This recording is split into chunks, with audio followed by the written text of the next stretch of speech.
So in this video, I want to cover some more basic Excel operations in a different manner. So let's suppose here in cell A1, I've got A, cell B1B, and cell C1 says that C equals A plus B. So I've got data here for A and B. So in cell C2, I'm going to type equal, and then you can click on A2 or type A2 plus B2 and hit enter. So that confirms 100 plus 200 is indeed 300. And bottom right, black cross, send that down. And then we can confirm that in cell C5 it did copy and paste appropriately, where A5 plus B5 is the 403 plus 3200 or 3603. Another example, let's suppose I change the data such that A is always 150 and B is now this data set, and I still have C equals A plus B. So here this is going to be equal to B2 plus A2, but A2 is now going to be fully anchored because everything needs to be added by A, which is only equal to 150 in this case. So there's 350, bottom right black cross to fill in the data.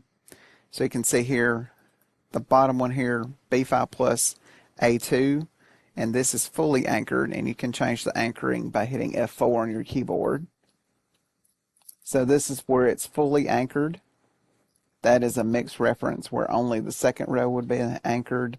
There, column A would have been anchored, and then that's a relative reference. But again, here we have to fully anchor since the 150 is only located in A2.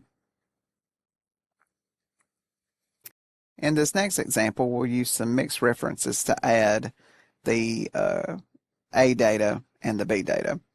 So I'm going to try to write one formula in cell C3 and then drag it across and down.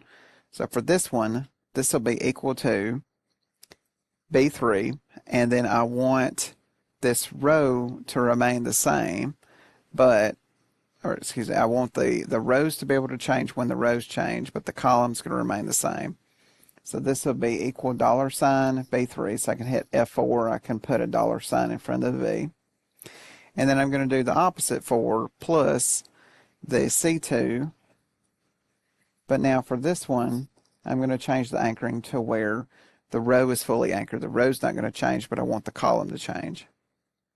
So I should get 11, 12, 13, all the way down to 33. So now bottom right, black cross, drag that across, and then double click to send it down. So that completes this particular table, and that works using mixed references. So there's the formula you would have got for E5. That one's equal $B5 plus E$2. And again, it all started off with us doing $B3 plus C$2 in cell C3.